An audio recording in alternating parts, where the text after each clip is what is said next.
sign me up for the Christian Jubilee. Write my name on the roll. I've been changed since the Lord has lifted me. I want to be ready when Jesus comes. Okay, everybody. Welcome back to the short course on biblical interpretation. This week we are going to be looking at something called redaction criticism, and you'll be happy to know that everything we've talked about so far is going to help us understand redaction criticism even better. But before we start, you all mentioned before we started recording that the bishop sent out a pastoral note to the diocese about what's happening in Israel and Palestine. And today, when I was at Virginia Seminary this past weekend for their 200th anniversary celebrations, we heard from the Archbishop Hossam Naum, who actually is a friend of ours. He went to Virginia Seminary. He was there when Melanie was there. And he's the Archbishop of the Episcopal Diocese of Jerusalem.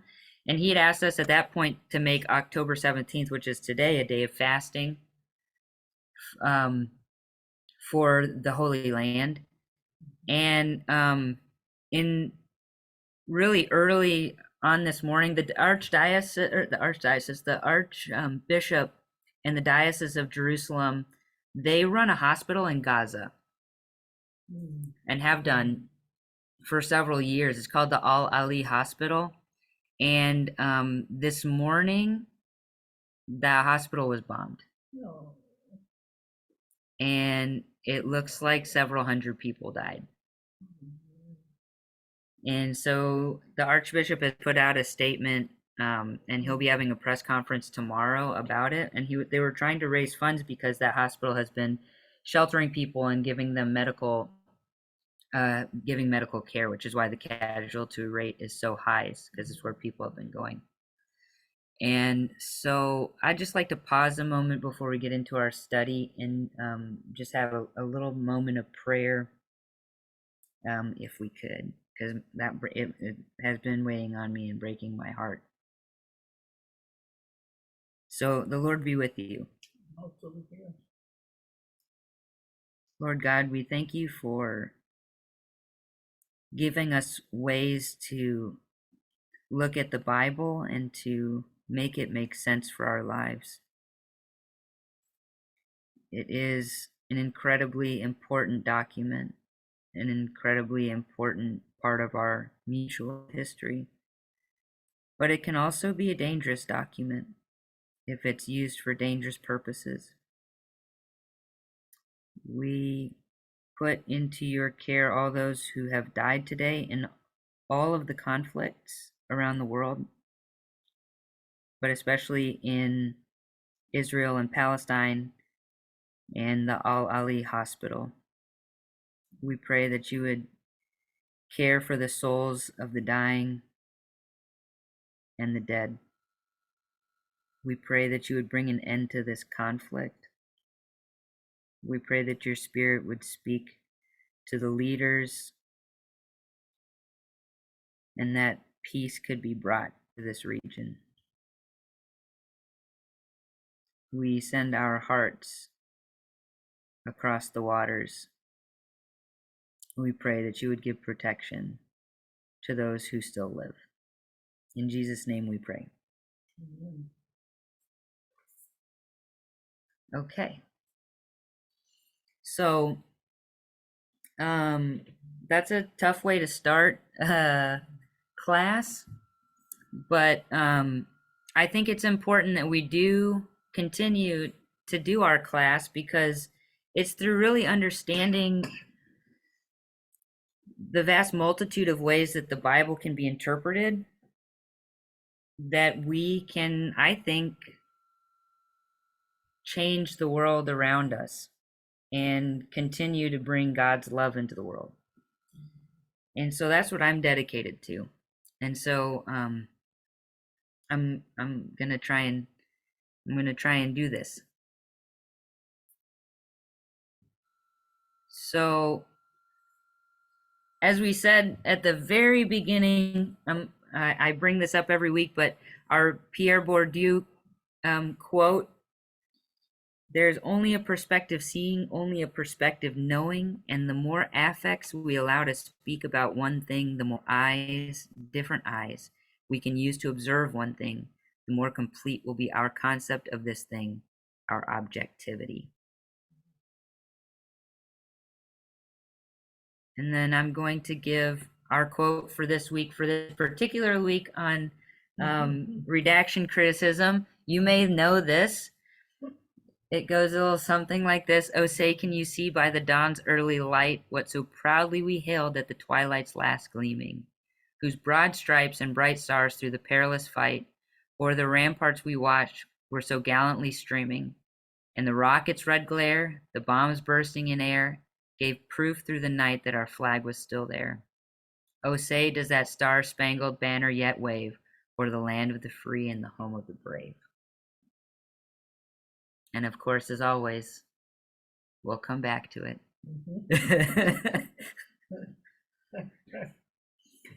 So we're going to be speaking about redaction criticism.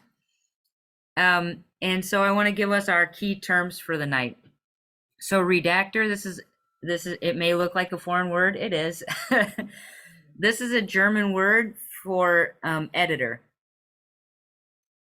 Early redaction critics assumed that there was one redactor for the whole Bible, especially for the first 5 books. They assumed there was one editor that brought the entire Bible to its final form. This person, according to source theory, combined the J, E, D, and P sources together.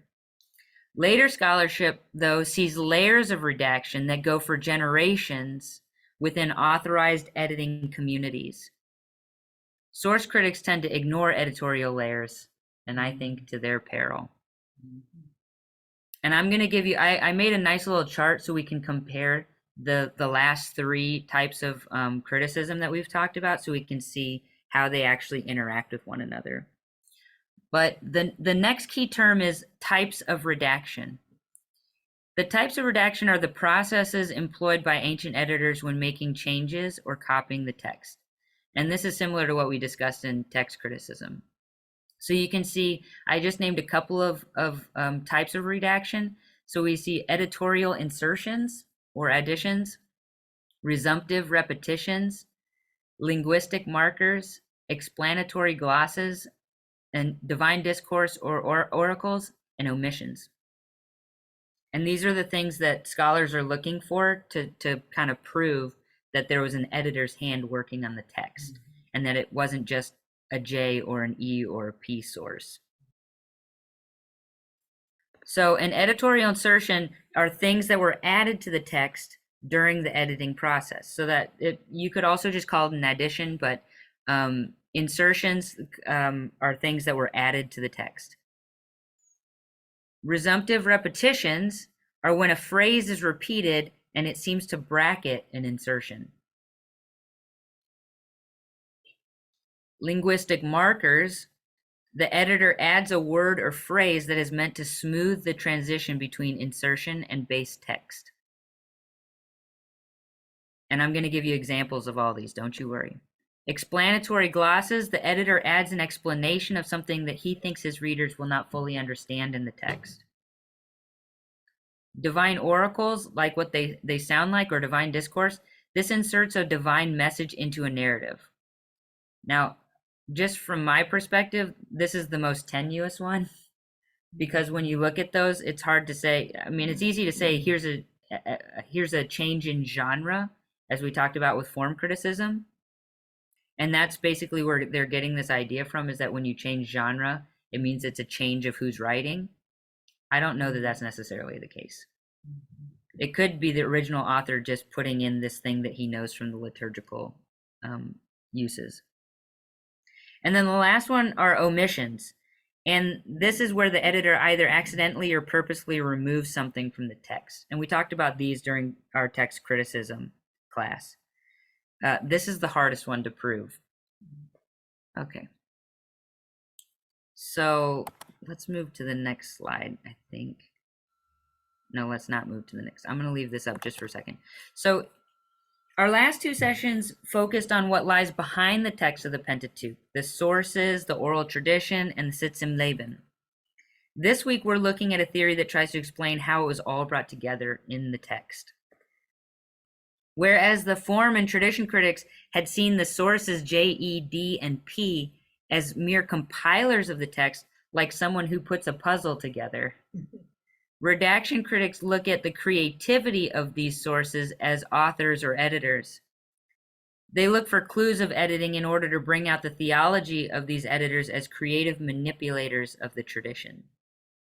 They also look for clues of the receiving community. So they want to know, this editor wrote this and brought these certain things together, and he did so for a purpose. And so they think that they can see who the receiving community was meant to be based on the editing techniques of the redactor. So what does the editing of the text tell us about the needs of the receiving community?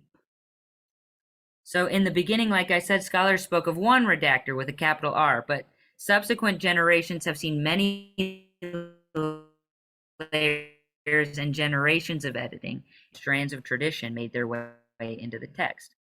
If you have multiple layers of tradition, you could start with one that only has a couple strands of tradition, and somebody else comes along and says, we need to add this strand of tradition, and we need to add this strand of tradition. So you could, as many strands of tradition as there are, there could be an editor behind that saying, this is a really important strand of tradition to me. Contemporary scholar Reinhard Müller has renewed redaction criticism methodology by insisting that it has to include text criticism. So earlier redaction scholars did not include text criticism. They were just looking at the text and thinking they were smart enough to figure it out. But he uses text criticism in order to show how editing works. So he and his colleagues look at several passages throughout the Hebrew Bible compared to other textual witnesses like the Qumran text, the Septuagint, the Samaritan Pentateuch, and all those ones that I listed in our text criticism class. By using text criticism to define the ways that editors worked, Mueller's school of redaction criticism says that we can identify editorial techniques even in passages where we don't have external textual witnesses to verify conclusions. So his basic stance is, if I can kind of simplify that a little bit, is if you can see editing happening in texts that have multiple textual witnesses, then you can see how editors were working. So if you have a text that, if you have a passage that you're looking at that doesn't necessarily have other textual witnesses saying it's different, you might still, based on what you've learned from the initial process, be able to go through and say, this is the type of thing that an editor would do. So we'll look at that in a little bit. Of course, just like with source criticism, John Van Seters, who was a critic of the source criticism, he also found fault, and he brings our attention to a few issues. He says that ancient editors were not like modern or post-Renaissance editors. And he said the modern and post-Renaissance editors are working in a commercial book sales environment. And so they often manipulate texts, rearrange them, and fill gaps or replace material they didn't like. And if you know anything about the modern editorial process in the books that we read, fiction and nonfiction, editors have a lot of sway in how that happens and what ends up being said. And so Van Seters says that when the early redaction critics were looking at how editing worked, they were actually being anachronistic, and they were assuming that the way our modern editing works is the way it would have worked in the ancient world. And he said that that's not correct. He says that most redaction scholars see the ancient ways like that, but that's not right. He also says that the focus on editing and redacting ignores the fact that an author and their community accepted the final form of the text and they actually wanted it that way. So he's saying, so when people say, oh, we should look at all these different layers of redaction and try and find an editor, what Van Seters is saying is the way the text ended up is the way the community wanted it. So that's his criticism. So he thinks that redaction criticism is just a fancy way for smart scholars to spill a lot of ink and work at universities and get paid. Now, Reinhard Mueller, who's the guy who I introduced just a little bit earlier, he actually responded to Van Seters because Van Seters is writing in the 70s, and Mueller, his most recent book was published in 2014. So he wrote, and his colleagues wrote, a 200-page book defending redaction criticism by adding text critical study to redaction criticism. So perhaps Van Seters was right about older redaction criticism, but I think it's hard to argue against some of the text critical examples that we're going to see in this next section. So now let me move on to our next slides. There we go. So let's look at editorial insertions. So this is from Exodus 14, 8 to 14. And it says, and we're all familiar with this. So it says, the Lord hardened the heart of Pharaoh, king of Egypt, and he pursued the Israelites who were going out boldly. The Egyptians pursued them, all Pharaoh's horses and chariots, his chariot drivers and his army. They overtook them, camped by the sea, by Pi Hahirot, and in front of Baal Zephon. As Pharaoh drew near, the Israelites looked back, and there were the Egyptians advancing on them. In great fear, the Israelites cried out to the Lord. They said to Moses, was it because there were no graves in Egypt that you have taken us away to die in the wilderness? What have you done to us, bringing us out of Egypt? Is this not the very thing we told you in Egypt? Let us alone so that we can serve the Egyptians. For it would have been better for us to serve the Egyptians than to die in the wilderness. But Moses said to the people, do not be afraid, stand firm, and see the deliverance that the Lord will accomplish for you today. For the Egyptians whom you see today, you shall never see again. The Lord will fight for you, and you have only to keep still.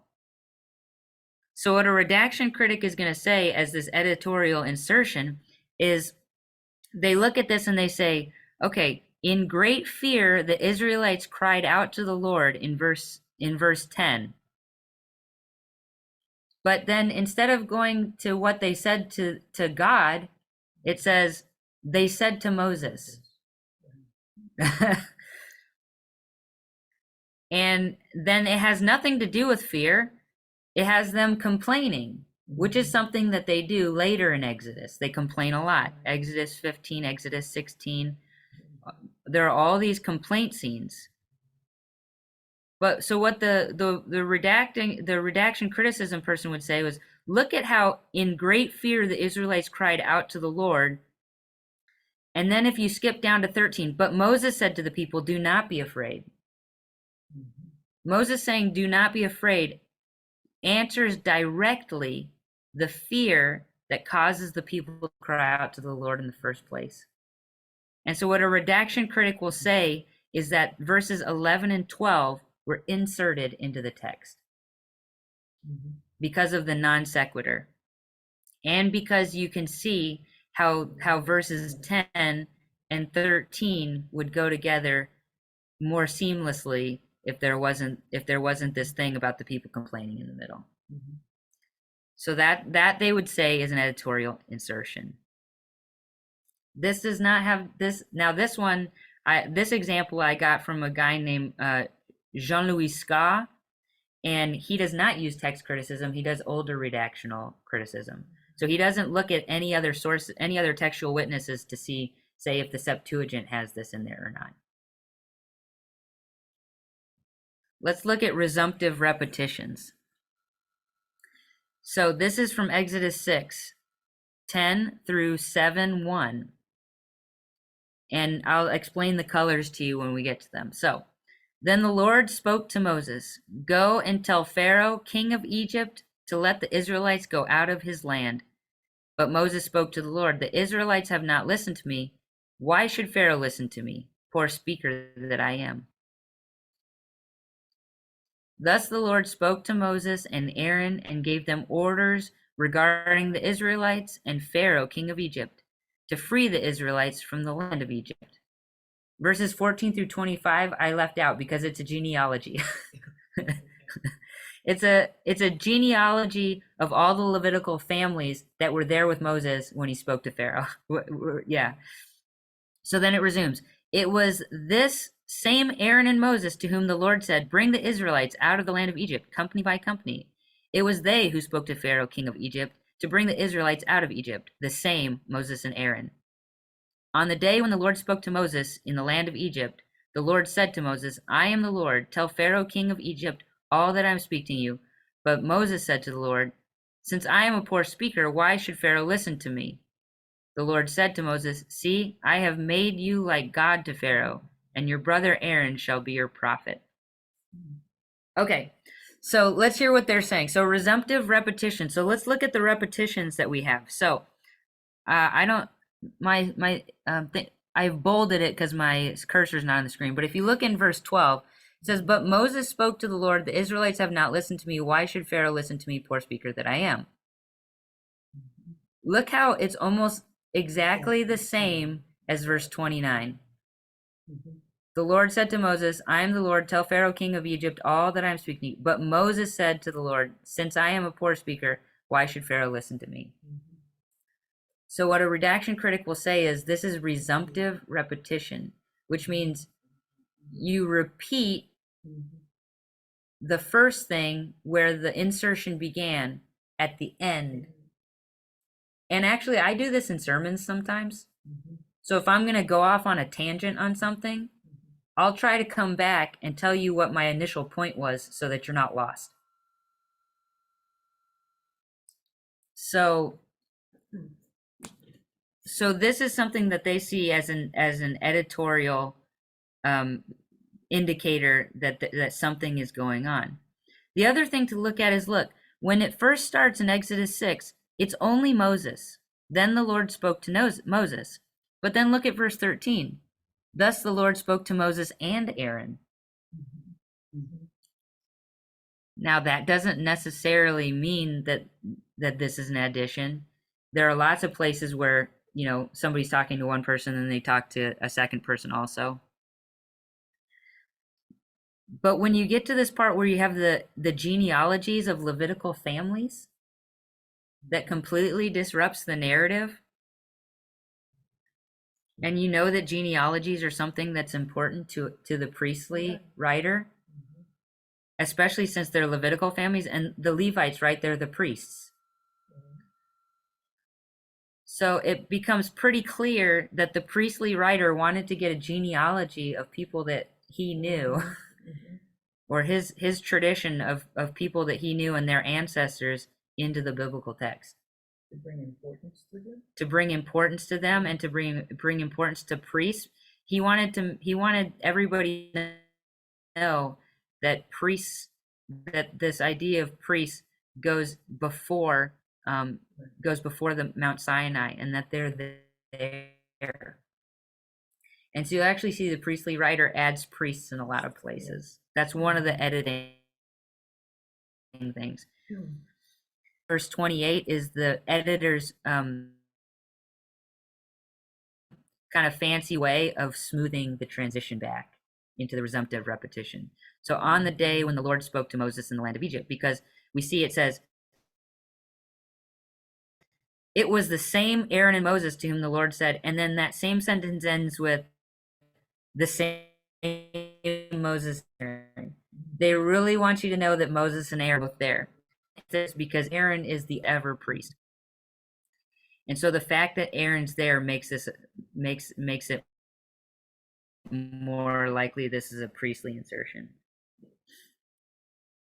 So let's look at linguistic markers. I'm not going to read this whole thing. This is Genesis 22. And in Genesis 22, we're looking at the sacrifice of Isaac. So that's what I'm going to say. So what you notice is we know this story, right? That the angel comes down as Abraham is about to strike and says, "No, no, God was just kidding. Don't sacrifice your only son." Right? This was just a test. Now look at verse 15. We don't often talk about this. The angel of the Lord called to Abraham a second time from heaven, and said, "By myself I have sworn, says the Lord, because you have done this and not withheld your son, your only son. I will indeed bless you. I will make your offspring as numerous as the stars." So it repeats the promise of offspring, right? But also it's conditional because you have obeyed my voice. And the offspring obviously will have to obey God also. So this is called a linguistic marker. And when you see something like the angel called out to Abraham a second time, you think, wait, did the angel come down, stop the sacrifice, leave, and then come back 10 seconds later and be like, "Oh, by the way, God forgot to tell me this," or "I forgot to tell you this other thing"? Kind of like me at parent-teacher conferences where I go up to the kids' teachers and I say, "I know there's one thing I was supposed to tell you, but I don't remember the second. But I'm not an angel." So this is what a redaction critic means by a linguistic marker, that there are certain things in the text, and this one the called a second time is supposed to clue you in that somebody looked at the original text and said, "Actually, I want this angel to say one more thing."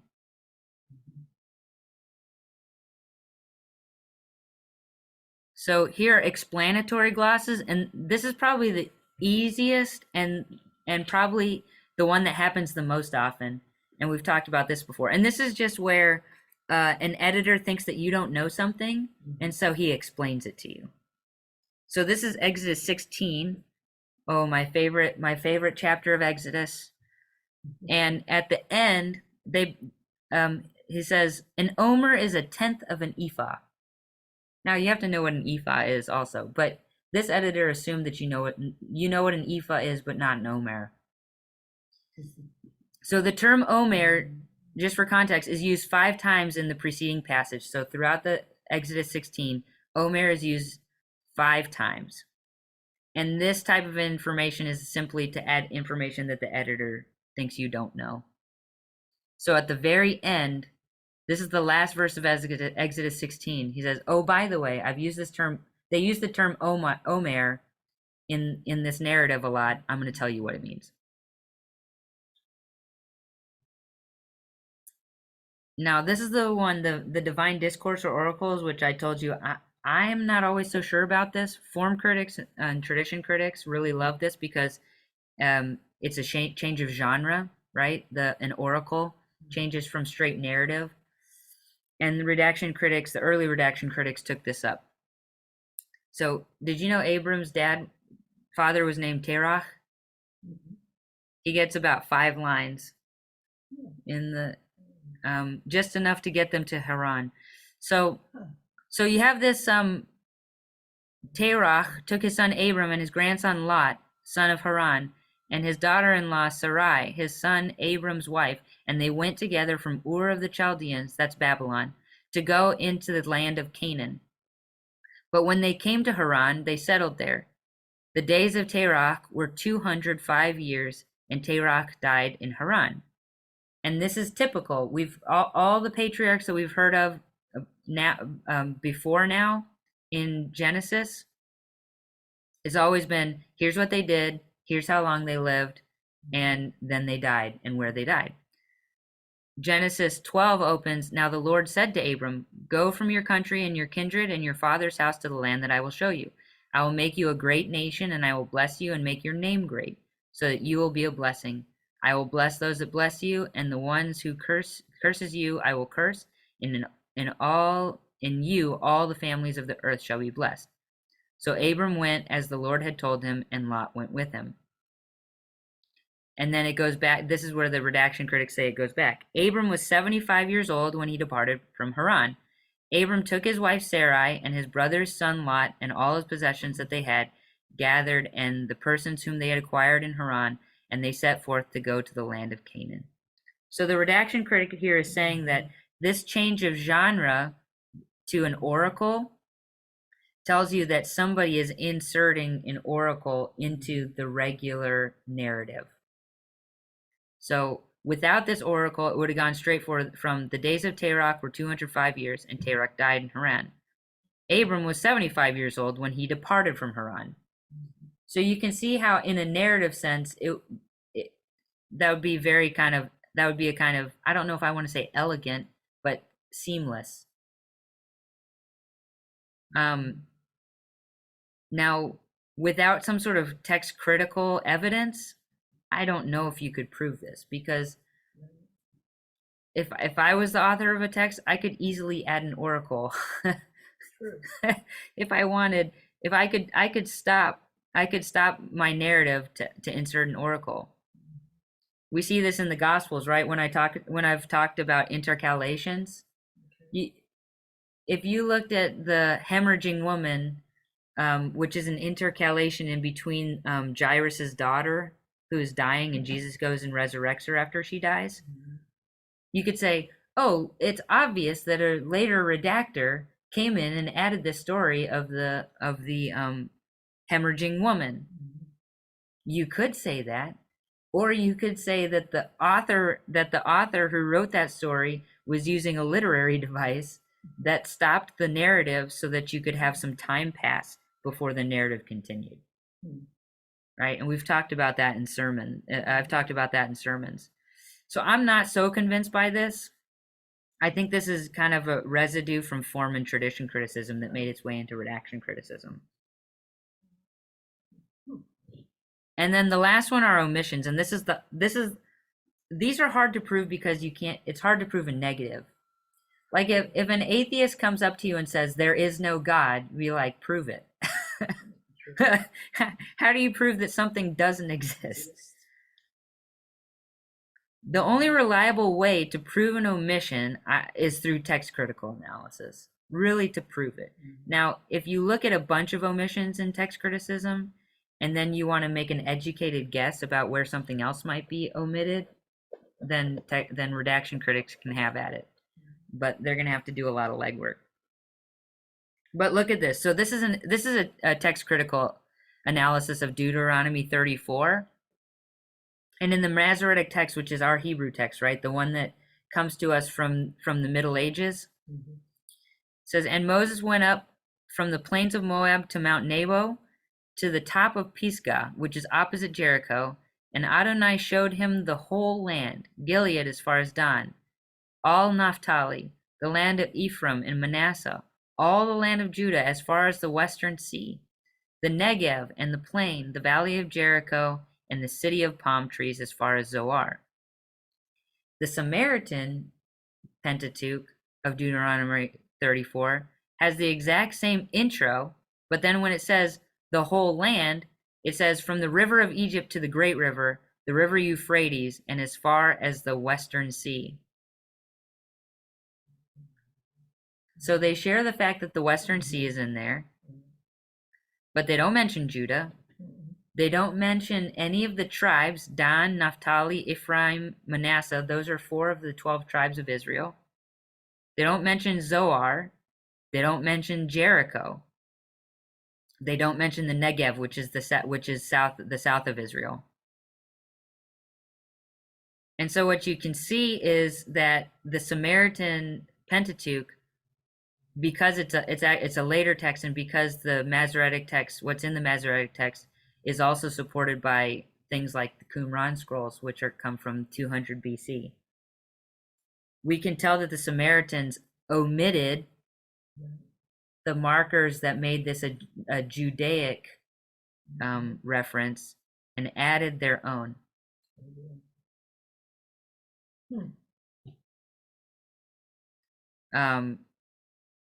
They also tried to actually make it more of ancient Near Eastern. It seems like, because the river of Egypt, the great river, that's the Nile, right? The river Euphrates, and the Western Sea, which is the Mediterranean. And so they've used these kind of huge, well-known across the entire area bodies of water as the delineation points. So the Masoretic text is like, we're just talking about this small little country of Israel, Palestine. And the Samaritan Pentateuch is saying, no, Moses looked at the entirety, even down to Babylon and Assyria, which are the major empires of the area. Okay. So I told you that I would give you a comparison of redaction criticism for the others. So keeping all this in mind, I've broken this down into kind of three things. I have focus. What is the focus of the critic? What is the method that they use for their method, for their criticism? And then who is the author or source for them when they're looking? So the focus of source criticism, which we talked about, were sources and documents behind the text, right? They said that there were 4 documents that were brought together to make the first 5 books of the Bible. And the method that they used to try and find these sources was looking at continuities, discontinuities, and coherence. So for the source critic, the author or source is an independent, inwardly consistent voice. That means each document is independent, inwardly consistent. And that's why you can tell the differences between them. Because when you see something like a genealogy, you say, that's inwardly consistent to the priestly source. Or if you see a place where God is anthropomorphized, that's inwardly consistent with the way that the Yahweh, the J source, writes.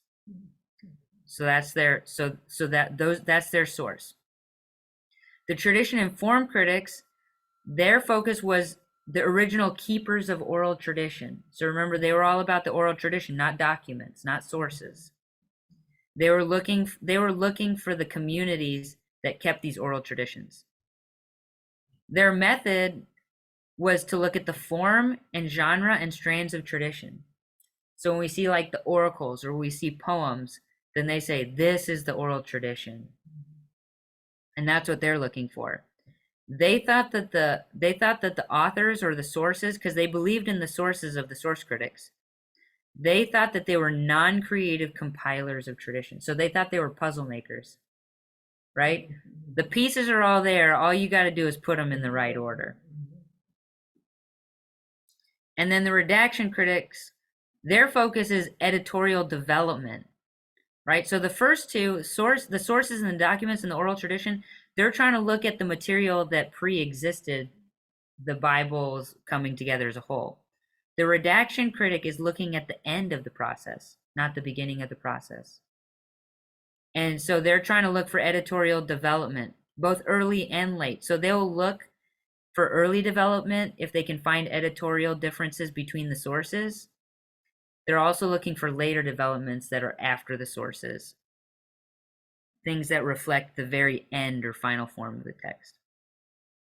Their method is editorial choices and the receiving community. So all these things that we just went through, the insertions and the omissions and the resumptive repetitions, that's their method for finding editorial voices. And then they're gonna look at how this would affect the receiving community. Why did the editors choose to do this? What are they trying to tell their audiences? They think of the authors or the sources, the redactors, as highly creative. They think of them as theological creators and editors. So they're not just people putting puzzle pieces together. It's somebody who took all this information, and then, as we saw in some of the things we looked at, they add little pieces so that they're trying to make it seamless. And the reason that we can tell that there are probably multiple redactors is because some are really good at combining things and some are really, really terrible. So if you look at Exodus 16, my favorite, the editor who put that together was terrible. And there are probably multiple editors that were all trying to fix this thing, and it really didn't work. But there are also places where maybe one editor had his hand in it, and it actually, he does a really good job so that you can barely tell that there was an insertion. So I did this just so that you all could see kind of the differences from our between the last three. All right. So the ultimate point of redaction criticism, no scholar doubts that there were editors of some kind for the biblical text, but unlike the source critics, redaction critics use text criticism to help make their case and define the editorial methods of ancient scribes. This does not mean that their scholarly opinion on a passage is always provable or the best reading, right? Because we're looking for the best reading. We're looking for our interpretation. We want to be able to get something out of it so that our interpretation leads to something good and true. Okay. Are you ready to apply what we've learned? Okay. So this time I am going to start with the biblical passage and then move on to the non-biblical passages, and there's a reason for this. So the question here is knowing what we've just discussed, what happened here? This is 1 Samuel 10, verse 1. The Masoretic text says, Samuel took a vial of oil and poured it on his head and kissed him and said, is it not that the Lord has anointed you over his inheritance as a leader? I should also say, this is Samuel anointing Saul as king over Israel. So this is before David. Saul is the first king of Israel. The Septuagint, the Septuagint, it goes like this. And Samuel took the vial of oil and poured it upon his head and kissed him and said, did the Lord not anoint you as a leader over his people, over Israel? And you shall rule over the people of the Lord, and you shall save them from the hand of their enemies all around. And this shall be a sign for you that the Lord has anointed you over his inheritance as a leader. Okay. What do we think is going on here?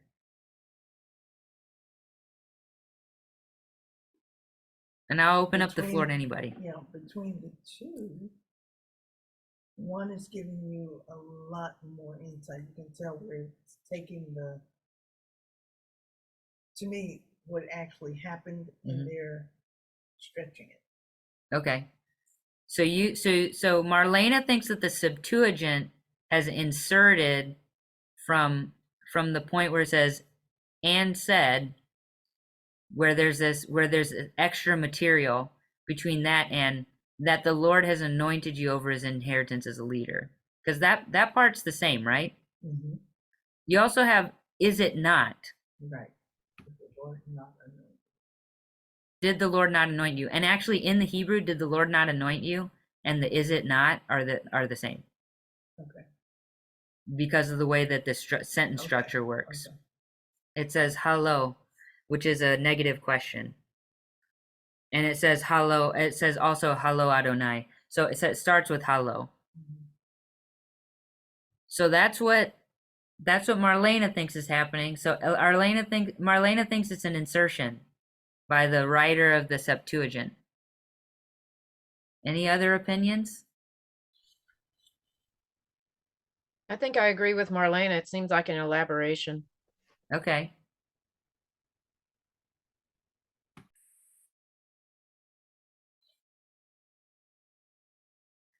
So let me tell you what Reinhold Müller says. Reinhold Müller says,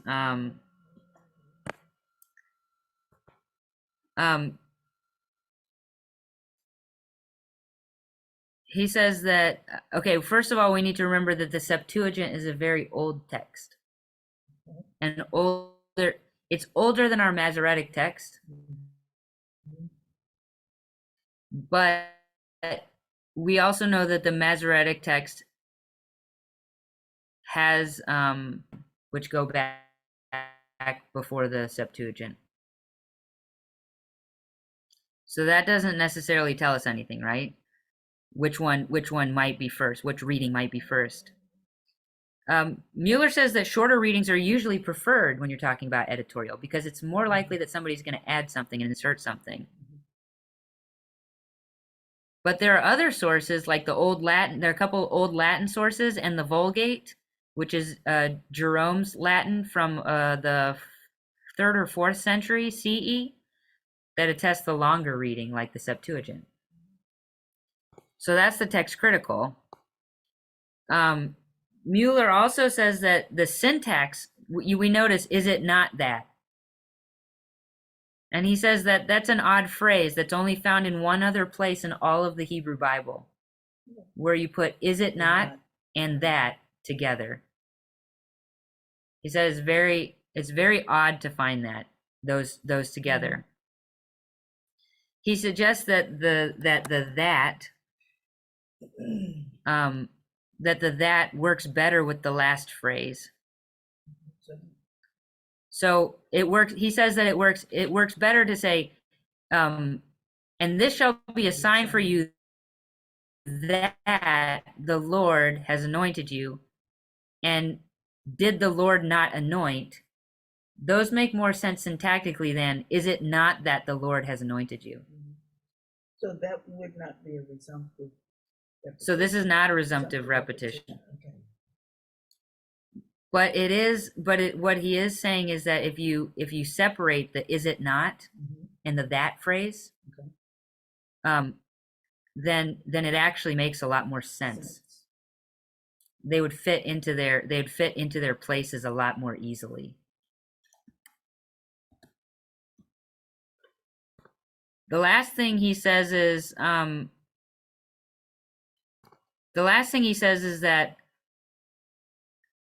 it stands to reason that the Masoretic text might not want the expanded version there. And the reason that it might not want the expanded version there is because this is talking about Saul as king. And we know that for the writers of the Bible, who's the main king of Israel? Does anybody who's like the ultimate king of Israel? Isn't it David? Of the Hebrew people? Yeah. It's King David, right? Right. Okay. King David is the anointed one, right? And Samuel also anoints him. King David is also the one that brings them to their greatest height, right? And takes over all of the lands and defeats all of the enemies and makes a secure kingdom for the people of Judah. Saul doesn't do that. Saul's a crazy person. Saul almost immediately, as soon as he's anointed the king, God is trying to find a way to get rid of him. And Samuel's trying to find a way to get rid of him. So what Mueller thinks happened is that actually the Septuagint is the older version. And that the people who are doing the Masoretic text didn't want Saul to be this anointed leader who is going to triumph, who is going to lead his people over them and bring them out from the hand of the enemies all around. Saul in his story only ever defeats the Philistines.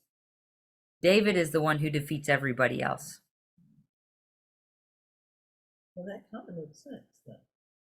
So what they're trying to say is the people of the Masoretic text omitted these phrases about Saul because David's the ultimate king. So when you combine all of it, no one of those pieces by itself would be very convincing, right? The syntax.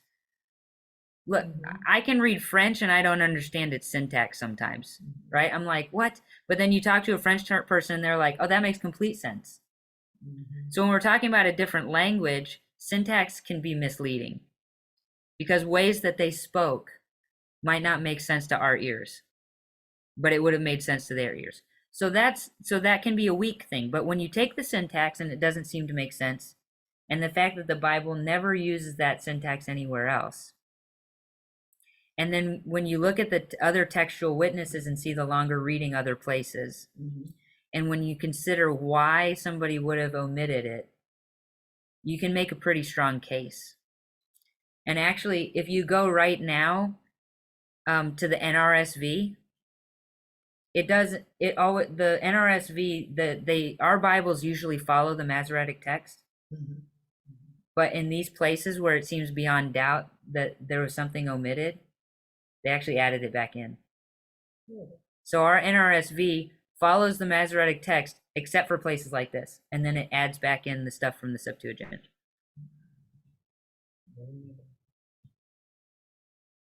And those are our current day editors Right. making that choice. Okay. So what ends up happening is when you take this out, it makes David look better. Mhm. And it's always the goal of people to make their national heroes look better. So let's move on. So let's Okay, move that on makes to one sense. of Yeah, our that sounds purported good. possible national heroes. Francis Scott Key. Oh, I didn't write his name up here. But we started with the Star Spangled Banner as our quote. So here's where we're going to come back to it. This thing right here, this story is and I have the information about it on the next slide. Comes from a post from 2016 by Christopher Wilson, I think his name is, for the Smithsonian Magazine. All right, so let's read this about Francis Scott Key. On September 13th, 1814, British warships commenced an attack on Fort McHenry, which protected the city's harbor, this is Baltimore. For 25 hours, bombs and rockets rained down on the fort, while Americans, still wondering whether their newfound freedom would really be so short-lived, awaited news of Baltimore's fate. Francis Scott Key, that's who Key is, stuck aboard a British ship where he had been negotiating a prisoner release and barred by the officers of the HMS Tonnant from leaving because he knew too much about their position, could only watch the battle and hope for the best. By dawn's early light of the next day, Key saw the huge garrison flag, now on view at the Smithsonian's National Museum of American History, waving above Fort McHenry, and he realized that the Americans had survived the battle and stopped the enemy advance. The poem he wrote celebrated that Star-Spangled Banner as a symbol of the resilience and triumph of the United States. So this was all written by one person, but you also see you see that he used now on view at the Smithsonian's National Museum of American History. That's a gloss, right? Yeah. He's trying to tell us something, and this still exists today. Now let's look at the next part. Ironically, while Key was composing the line "O'er the Land of the Free," it is likely that black slaves were trying to reach British ships in Baltimore Harbor. They knew that they were far more likely to find freedom and liberty under the Union Jack than they were under the Star-Spangled Banner. Additionally, Key used his office as the district attorney for the city of Washington from 1833 to 1840 to defend slavery, attacking the abolitionist movement in several high-profile cases. So I was just at the Virginia Theological Seminary, which was in no small part funded by Francis Scott Key, built by enslaved peoples. And that's one of the big things that the campus is doing. They raised $20 million to start a reparations fund that makes direct payments to the families of people who were either enslaved or worked for low wages for the seminary for the past 200 years. But the question that I have is, why might an editor insert or omit new information? When was the last time that you heard a story about Francis Scott Key that included this second page?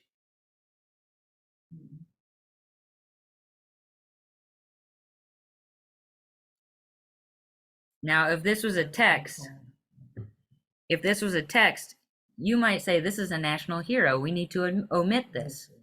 And actually, from the time of Abraham Lincoln until now, we haven't usually heard this story. This part of Francis Scott Key has been omitted from the historical record. Now we've talked about Thomas Jefferson, right? He's a president.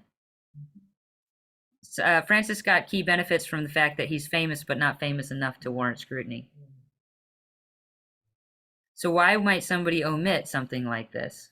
Or, on the other hand, why might somebody add something like this? Because Christopher Wilson added this information in, right, to our concept of Francis Scott Key. But other people, for the past 150, 200 years, have been omitting it. So one of the answers is you want your national heroes to look good. You want to tell the valorous story of when the Star-Spangled Banner was written. You don't want to hear about the problematic side of the person who wrote the most famous song in American history. On the other hand, with racial reconciliation and reparations happening, it's important to insert this material because it completes the picture. And just as a kind of final thing, another why we might insert or omit, and we think, oh, this is just a problem. They omitted it, 200 years ago or 150 years ago. They didn't talk about it. But what about this? This right here is one piece of the new guidance for social studies programs, for social studies education for 6th to 9th grade in the state of Florida. It came out this year, and it says that social studies must examine the various duties and trades performed by, it says slaves, we usually say enslaved peoples, e.g. agricultural work, painting, carpentry, tailoring, domestic service, blacksmithing, transportation. And then benchmark clarifications it adds to all these. This clarification says instruction includes how slaves, again, rather than enslaved people, developed skills which in some instances could be applied for their personal benefit. And so now, anytime a textbook is written for 6th to 8th graders in the state of Florida, it is assumed that the people who are editing those stories will need to insert reassurances to the white population that enslaved people personally benefited from the skills that they learned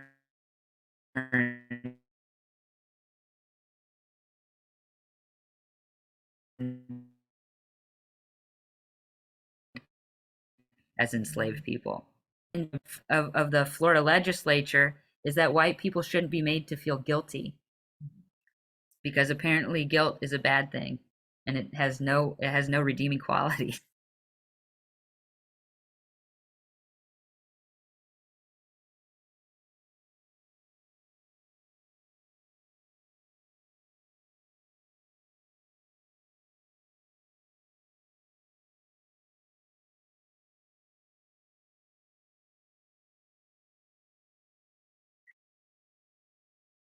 Right now, Father, because you're frozen on Zoom. Just FYI. Oh, sorry. But now you're not frozen. What did you miss? Nothing. When you get frozen, it picks up where you left off. So. Oh, great. So I think what I'm trying to say is it's important to be able to develop skills of redactional criticism, to notice how editors work, because it changes the way you interpret things, and it changes how you perceive the truth or what is being presented as the truth. And you notice also that in all these editorial changes that are made, the reason for the change is the receiving audience, right? So these changes to the curriculum in Florida are made because the receiving audience is not to feel guilt. The omission of Francis Scott Key's history as somebody who opposed the abolition movement, and somebody who kept people enslaved and benefited, that's omitted because the receiving audience was a mainly white audience that didn't need or want to hear about that. They only wanted to hear that their national heroes were great people who did amazing things. And so we can see how something like the redaction in of Saul, how the receiving audience wouldn't want to hear about Saul as the person who possibly saved them from their enemies, because it makes David's accomplishments not look so great. Or they also on the other side, the editors were like, actually, in the rest of the story, Saul doesn't save them from all the people. He only saves them from one people. That's also a possibility. But there's a lot at stake when we're talking about editing. So I hope that this brought that home. And I thank you for being here for our session on redaction criticism. And I will have this uploaded on the internet, and we'll see you next week at 7 p.m.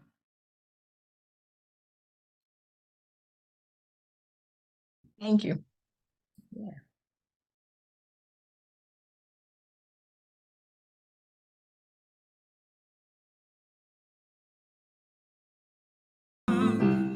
Sign me up for the Christian Jubilee. Write my name on the roll. I've been changed since the Lord has lifted me. I want to be ready when Jesus comes. Oh, when he comes. Oh, the trumpets will sound loud when my Jesus comes.